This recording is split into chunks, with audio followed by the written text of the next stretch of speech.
નાના બાળકોને જ્યારે શરદી ઉધરસ થાય ત્યારે આપણે હળદરવાળું દૂધ કે હળદર, આદુ અને મધ ક્રશ કરીને આપતા હોઈએ છીએ, પણ મોટાભાગના બાળકો એવી બધી વસ્તુને અવોઇડ કરતા હોય છે.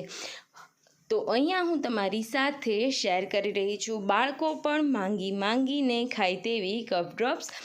અત્યારે નોર્મલી જે વિક્સ આવે છે તે તમે વધારે પ્રમાણમાં નથી આપી શકતા, તો એ જ વિક્સ આપણે ઘરે નેચરલી કઈ રીતના બનાવીએ તેની રેસીપી જોશું. આ વિડીયો સ્પેશિયલી નાના બાળકોના મમ્મી જોતા હોય તો બીજાને પણ શેર જરૂરથી કરજો. તો ચાલો શરૂ કરીએ આપણે બાળકોને શરદી ઉધરસમાં રાહત આપે તેવી કફ ડ્રોપ્સ ઘરે જ. એના માટે મેં અહીંયા 4 થી 5 ઇંચ જેટલો આદુનો ટુકડો લઈ તેને સારી રીતના વોશ કરી અને છાલ ઉતારી ક્રશ કરી લીધેલો.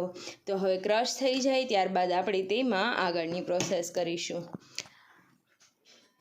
તો હવે અહીંયા એક સાથે 50 થી 60 કફ ડ્રોપ્સ બનાવવા માટે મેં અહીંયા વજનથી જોઈએ તો 100 થી 150 ગ્રામ જેટલો ગોળ લીધેલો છે. આ ગોળને આપણે એકદમ જાડા તળિયાવાળું પેન હોય તેમાં મૂકી દઈશું અને સારી રીતે તેને ઓગાળી લઈશું.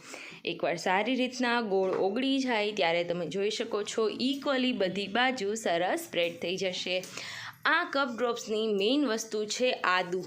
આદુના રસને અહીંયા સૌથી પહેલાં જે આગળ ક્રશ કરેલું હતું તેને આપણે રેગ્યુલર ચા પીવાની જે ગળી હોય તે ગળીમાં ઉમેરીને બધો રસ નીચોવીને કાઢી લેવાનો અને એ રસ આપણે આમાં ઉમેરી દઈશું.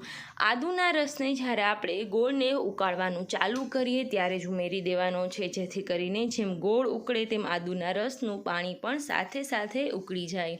જો તમારા ઘરે આદુનો રસ એટલે કે આદુ અત્યારે અવેલેબલ ના હોય અને સૂંઠ હોય અથવા તો સૂંઠ પાવડર હોય તો તેનો ઉપયોગ પણ તમે કરી શકો છો. હવે આ જે કફ ડ્રોપ્સ છે તેને વધારે ટેસ્ટી બનાવવા માટે તેમાં આપણે થોડો એવો સંચર પાવડર ઉમેરીશું.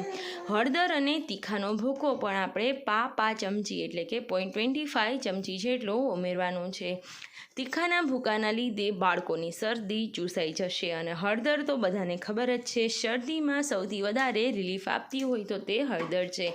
હવે હળદર, મધ અને સંચર પાવડર ત્રણેયને ઇક્વલ પ્રમાણમાં ઉમેરી અને હલાવી લઈશું. હવે આપણે 7 થી 8 મિનિટ ગોળને આવી રીતના હલાવેલો અને તેને પાણીમાં 1-2 ટીપા ઉમેરી દઈશું. પાણીમાં 1-2 ટીપા ઉમેરો ત્યારે જો આ ગોળ 2 થી 3 જ મિનિટમાં એકદમ કડક થઈ જાય અને પછાડો તો અવાજ આવે તેવો થઈ જાય તો સમજી લેવાનું આપણા કફ ડ્રોપ્સ એકદમ સરસ રીતના કડક જે બહારની વિક્સ હોય તેવા જ થઈ જશે. હવે ફરીથી મેં 1 મિનિટ સુધી તેને સતત હલાવી લીધેલું.